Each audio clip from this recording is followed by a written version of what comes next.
ضروریات اور اپنے زندگی کو جینے کے لیے لڑنا ہے، اور وہ لڑائی بہت سخت ہے. تو میں اللہ سے دعا کرتا ہوں کہ اللہ سب کو اس میں کامیابی دے، اور میں اللہ سے دعا کرتا ہوں کہ اور جتنے بھی صاحب استطاعت لوگ ہیں، جتنے بھی بڑے لوگ ہیں، میں ان سب سے کہوں گا کہ بڑے انڈسٹریز، فیکٹری سب ہے، سب کے لیے آزمائش کا وقت ہے. جتنا ہو سکتا ہے میں سب سے کہوں گا کہ غریبوں کو نوکریوں سے مت نکالیے، نوکریوں پہ رہنے دیجیے.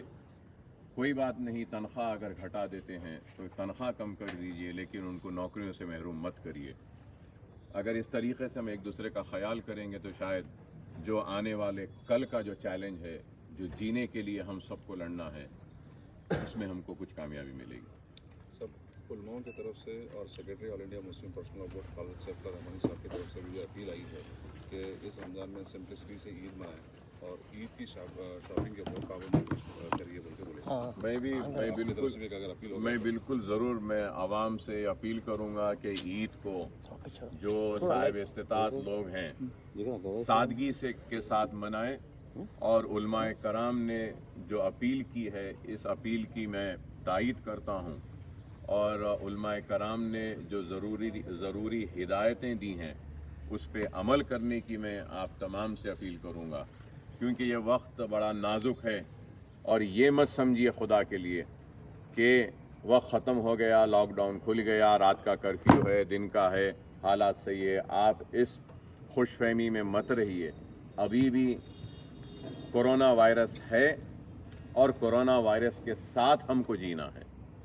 تو نہیں معلوم کیسا ہوگا. سردی اور کورونا وائرس کا سامنا ہوا، گرمی اور کورونا وائرس کا بھی سامنا ہوا، اب بارش اور کورونا وائرس کا سامنا ہونے والا ہے. تو نہیں معلوم یہ کیسا ہوگا. تو بہرحال ہم کو احتیاط کرنا ہے، اور میں سب سے کہوں گا کہ حالات خراب ہے. جو بھی جتنا بھی پیسہ بچا سکتا ہے اس کو بچانا چاہیے. اگر کوئی کام اس کا پہلے 1 روپے میں نکلتا تھا، اب اگر 90 پیسے میں نکل رہا ہے، 10 پیسے بھی بچتے ہیں تو 10 پیسے کی بھی اہمیت ہے. خدا کے لیے سمجھیے اس بات کو. ملک اور دنیا کی معیشت تباہ و برباد ہو چکی ہے. ہر انڈسٹریز پریشانی کا شکار ہے، ہر کوئی پریشانی کا شکار ہے. جو بڑا ہے اس کو بڑے پریشانیاں ہیں، جو چھوٹا ہے اس کو چھوٹی پریشانیاں ہیں، لیکن ہر انسان پریشانیوں کے شکار ہے. تو خدا کے لیے کفایت شاری کے ساتھ پیسے کو بچائیے. ایک ایک پیسے کو بچاتے ہوئے کم سے کم خرچے میں اپنی زندگی کو گزارنا سیکھیے، اور لوازمات اور خرچے اور بیجا صرفے سے پرہیز کریے. ایک دوسرے کی مدد کریے، پڑوسیوں کی مدد کیجیے. اور علماء کرام نے جو اپیل کی ہے میں اس کی تائید کرتا ہوں، اور عوام سے اپیل کرتا ہوں کہ علماء نے جو ہدایتیں دی ہیں اس پر عمل کریے. سب یہ مودی گورنمنٹ جو ہے 20 لاکھ کروڑ روپے کا پیکیج کا اعلان کری. ملک میں 12 سے 15 کروڑ لوگ جو ہے لاک ڈاؤن کی وجہ سے، ان پلان اور ان پریسیڈنٹ لاک ڈاؤن کی وجہ سے بے روزگار ہو گئے. امریکہ اور دوسرے ممالک میں بے روزگاروں کو بھتہ مل رہا، لیکن یہاں پہ بے روزگاروں اور اسمال انڈسٹریز کو کچھ نہیں مل رہا. تو یہ پیکیج کو کیسے دیکھتے ہیں آپ، اور آپ کی طرف سے حکومت کیا سجیشنس؟ دیکھیے صاحب، حکومت کا یہ پیکیج مجھے تو کچھ سمجھ میں نہیں آیا ہے. صرف کاغذ پر ہے اور زبانی جمع خرچ نظر آتا ہے. عملی طور سے اس پہ کچھ بھی دکھائی نہیں دے رہا ہے. اور حکومت یہ بول رہی ہے کہ قرض لیو. میں قرض لینے کے بجائے آپ کیا دیتے ہیں وہ بتائیے. نہیں بول رہے ہیں کہ قرض لیو. اگر میں تو یہ کہوں گا کہ اگر میرے سے پوچھے تو میں تو اتنا قابل نہیں ہوں کہ اکانومسٹ نہیں ہوں، لیکن میں یہ کہوں گا کہ جتنی چھوٹی اسمال اسکیل انڈسٹریز ہیں یا میڈیم کے انڈسٹریز ہیں، اگر حکومت اگر کچھ مدد کر سکتی ہے تو کم از کم 5 مہینے کے واسطے جو ان کا پاور بل ہے وہ معاف کر دیجئے. اگر ان کے اوپر لونز ہے تو ان کے EMI کو ہالیڈے دے دیجئے آپ. اگر ان کو واٹر سپلائی ہے تو وہ واٹر سپلائی 5 مہینے تک فری کر دیجئے. اور ان کو ٹیکس بینیفٹس دیجئے کہ آپ یہ 5 مہینے میں جو بھی کاروبار کریں گے اس پر جو ٹیکس کا جو سلیبز ہے اس کو آپ کم کر دیجئے. ایسی کئی چیزیں اگر کریں گے تو جس کے ذریعے کانفیڈنس بوسٹ ہوگا. تو یہ تو اعلان صرف کاغذ پہ ہے اور ناکامی ہے. اور جس طریقے سے مائیگریشن ہو رہا ہے، جو لوگ